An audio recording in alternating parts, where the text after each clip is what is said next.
Hello friends, welcome to my channel. Macro economics के इस video में आज हम डिस्कस करेंगे फॉरेन एक्सचेंज रेट के थर्ड पार्ट को। 2 वीडियोस ऑलरेडी अपलोड कर दी गई हैं। अगर वो वीडियोस आपने नहीं देखी तो उनका लिंक डिस्क्रिप्शन में गिवन है, आप जाकर देख सकते हैं। चलिए हम स्टार्ट करते हैं।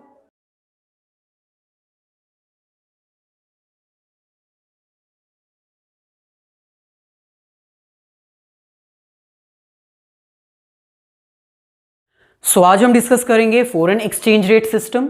फॉरेन एक्सचेंज रेट सिस्टम में ओवरऑल हमारे पास 3 मेन टॉपिक्स आते हैं, यानी 3 ऐसे सिस्टम्स हैं जिसको यूज करके हम अपनी डोमेस्टिक करेंसी को कन्वर्ट कर सकते हैं फॉरेन करेंसी में। जिसमें से फर्स्ट टॉपिक हम ऑलरेडी कवर कर चुके हैं, फिक्स्ड एक्सचेंज रेट सिस्टम। अब हम स्टार्ट करते हैं अपना second, flexible exchange rate.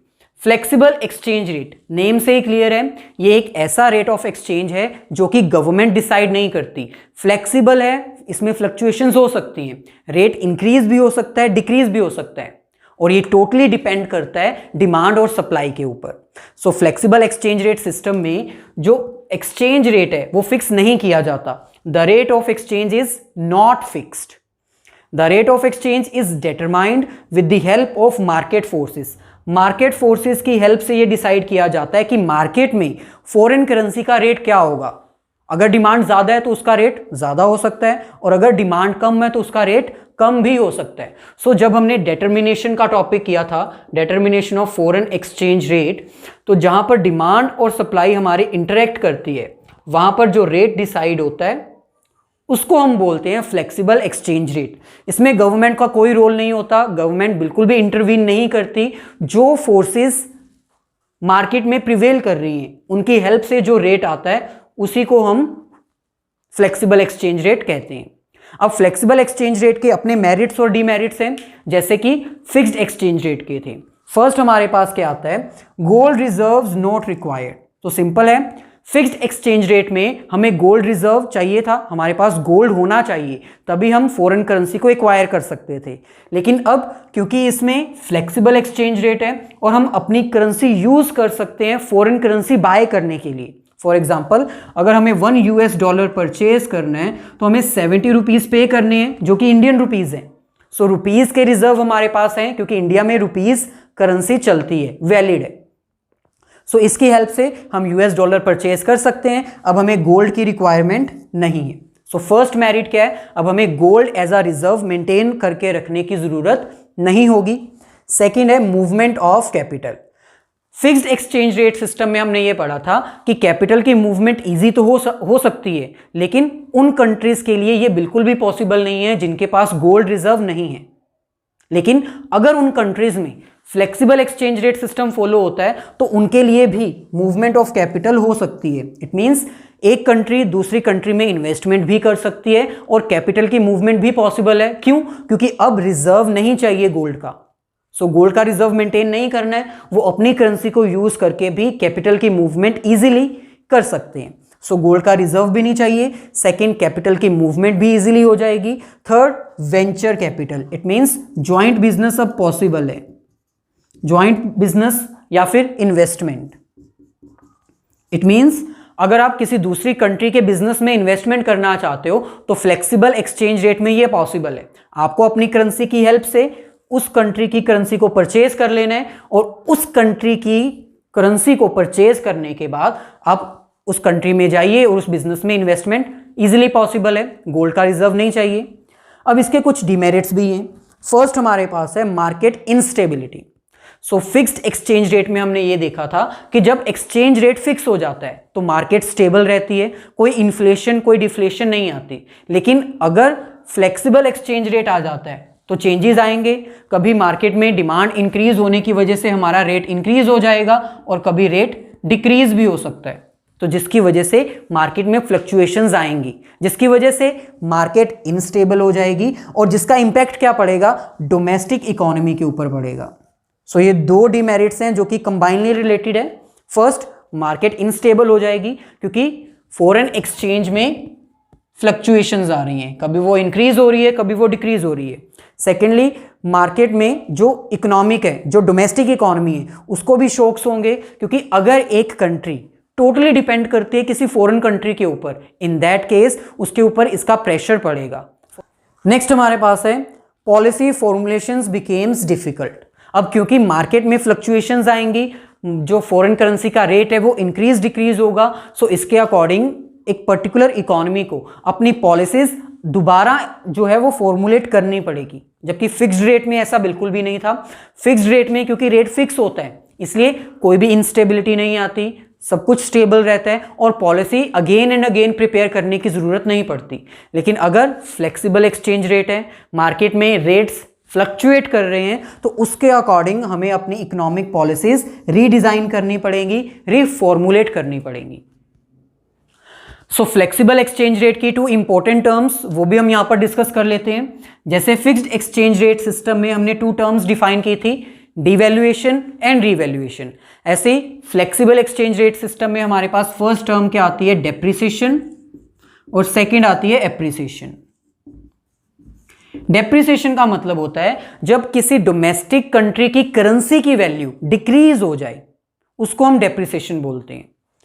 Simple example है, अगर यूएस डॉलर हम परचेज कर रहे थे 60 रुपीज का, फ्यूचर में अगर उसकी वैल्यू इंक्रीज हो जाती है 75 की हो जाती है, तो हमारी करेंसी की वैल्यू तो डिक्रीज हो गई, डोमेस्टिक करेंसी, तो उसको हम डेप्रिसिएशन बोलते हैं। सिंपल है, पहले हमें 1 यूएस डॉलर परचेज करने के लिए 60 रुपीज पे करने पड़ते थे, लेकिन अब हमें वही 1 यूएस डॉलर परचेज करने के लिए 75 रुपीज पे करने पड़ते हैं। हमें ज़्यादा सेक्रीफाइस करना पड़ रहा है। सो इट मीन्स हमारी डोमेस्टिक वैल्यू क्या हुई है, डिक्रीज हुई है। हमारी डोमेस्टिक करेंसी की वैल्यू जब डिक्रीज होती है तो उसको हम क्या बोलते हैं, डेप्रिसिएशन। एप्रिसिएशन इसके बिल्कुल ऑपोजिट, अगर हमारी डोमेस्टिक कंट्री की करेंसी वैल्यू इंक्रीज हो जाती है तो उसको हम एप्रिसिएशन बोलते हैं। सिंपल एग्जांपल है, अगर हम पहले 1 यूएस डॉलर परचेज कर रहे थे 75 रुपीज़ का, लेकिन अब उसकी वैल्यू मार्केट में हो जाती है 60 रुपीज़, तो अब हमें पेमेंट जो है वो कम करनी पड़ेगी। पहले हम 75 की पेमेंट कर रहे थे 1 यूएस डॉलर के लिए, अब हम 60 रुपीज़ की पेमेंट कर रहे हैं, तो ये हमारी वैल्यू की एप्रिसिएशन है। सो जब डोमेस्टिक करेंसी की वैल्यू इंक्रीज हो जाती है तो उसको हम क्या बोलते हैं, एप्रिसिएशन। सो नेक्स्ट हमारे पास है managed floating rate system. Managed floating rate system एक ऐसा रेट ऑफ सिस्टम है जिसमें कि फॉरेन करेंसी का रेट फाइंड आउट किया जाता है और इसमें दोनों ही रूल्स फॉलो किए जाते हैं, फ्लक्चुएटिंग एक्सचेंज रेट सिस्टम के भी और फिक्स्ड एक्सचेंज रेट सिस्टम के भी। सो इसमें दोनों के रूल्स फॉलो किए जाते हैं। फर्स्ट ऑफ ऑल इसमें flexible exchange rate system apply किया जाता है। Flexible exchange rate system apply करके ये फाइंड आउट किया जाता है कि मार्केट में डिमांड और सप्लाई के अकॉर्डिंग इसका इक्विलिब्रियम रेट क्या आएगा, और अगर वो इक्विलिब्रियम रेट हाई होता है तब इसमें फिक्स्ड एक्सचेंज रेट सिस्टम के रूल्स अप्लाई होते हैं। इट मींस तब इसमें गवर्नमेंट इंटरफेयर करती है उस हाई रेट को कंट्रोल करने के लिए। सो यहां पर हमें कह रहे हैं mixture of fixed and flexible exchange rate. जो मैनेज्ड फ्लोटिंग रेट सिस्टम है वो क्या है, मिक्सचर है फिक्स्ड और फ्लेक्सिबल एक्सचेंज रेट का। इसमें दोनों के रूल्स अप्लाई किए जाते हैं। First of all, firstly exchange rate is determined by market forces. First of all इसमें क्या किया जाता है, मार्केट फोर्सेस की हेल्प से इसका एक्सचेंज रेट फाइंड आउट किया जाता है, और मार्केट फोर्सेस में हमारी डिमांड और सप्लाई आती है। जहां पर डिमांड और सप्लाई इंटरेक्ट करती हैं वहां पर हम एक्सचेंज रेट फाइंड आउट कर लेते हैं। लेकिन अगर वो एक्सचेंज रेट हाई है, ज्यादा है, तो in that case government interfere करती है उसको कंट्रोल करने के लिए, but it is controlled by the central government for maintaining stability.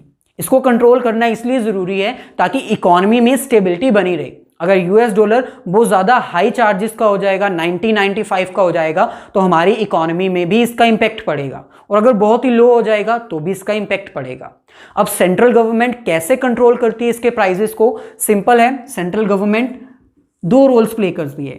First buying, second selling. Central government क्या करती है कि फॉरेन करेंसी को या तो वो बाय कर लेती है बल्क में ताकि उसका रिजर्व क्रिएट करके रखा जा सके, या फिर उसको सेल करती है ताकि उसकी सप्लाई की जा सके। सो मार्केट के ऊपर डिपेंड करता है कि गवर्नमेंट इसको बाय करेगी या फिर सेल करेगी। 2 सिचुएशंस आ सकती है मार्केट में। फर्स्ट सिचुएशन हमारे पास है, ये डिमांड सप्लाई ये इंटरेक्ट कर रहे हैं और ये हमारा इक्विलिब्रियम प्राइस जो कि बहुत हाई है 90 रुपीज। डिमांड बहुत ज़्यादा हो जाती है, डिमांड होने की वजह से अब ये प्राइस 95 पर पहुंच रहा है, तो सेंट्रल गवर्नमेंट क्या करेगी, इन रिजर्व्स को जो उसने अपने पास मेंटेन करके रखे हुए हैं फॉरेन करेंसी के रिजर्व को, उसको वो सेल करना शुरू कर देगी, मार्केट में उसकी सप्लाई करना शुरू कर देगी ताकि डिमांड फुलफिल की जा सके और रेट हमारा दोबारा डिक्रीज होके इक्विलिब्रियम लेवल पर आ जाए। सेकेंडली, अगर मार्केट में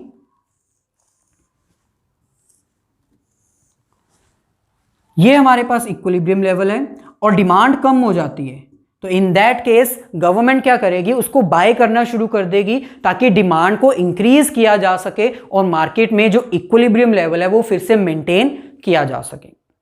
सो managed floating rate system mixer है फिक्स्ड और फ्लेक्सिबल एक्सचेंज रेट का, जिसमें first of all flexible exchange rate के अकॉर्डिंग मार्केट फोर्सेस की हेल्प से यानी डिमांड और सप्लाई की हेल्प से हम एक्सचेंज रेट डिटरमाइन करते हैं, और अगर वो हाईएस्ट पीक पर पहुंच जाता है तो उसको कंट्रोल करने के लिए सेंट्रल गवर्नमेंट इंटरवीन करती है, उसको कंट्रोल करती है। क्यों कंट्रोल करती है? ताकि मार्केट में स्टेबिलिटी बनी रहे। जिसके पास दो ही रूल्स हैं, या तो वो बाय करेगी या फिर सेल करेगी। वो मार्केट में फॉरेन एक्सचेंज को कब बाय करेगी? जब उसकी डिमांड क्या है, कम है। जब डिमांड कम होगी तब उसको वो बाय करना शुरू कर देगी, जिसकी वजह से डिमांड उसकी इक्विलिब्रियम लेवल पर आ जाएगी। और जब मार्केट में डिमांड उसकी ज़्यादा होगी तो जो रिजर्व्स गवर्नमेंट ने अपने पास मेंटेन करके रखे हैं वो उनको सप्लाई करना शुरू कर देगी ताकि अगेन हम इक्विलिब्रियम लेवल पर आ सकें।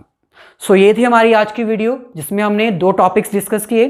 फर्स्ट हमारे पास फ्लेक्सिबल एक्सचेंज रेट और second managed floating exchange rate. So अगर आपको वीडियो अच्छी लगी है तो प्लीज़ इसको लाइक कर दीजिए। अगर कोई क्वेश्चन है तो कमेंट करके पूछ सकते हैं, अपने फ्रेंड्स के साथ शेयर कीजिए और हमारे चैनल को सब्सक्राइब करना ना भूलें।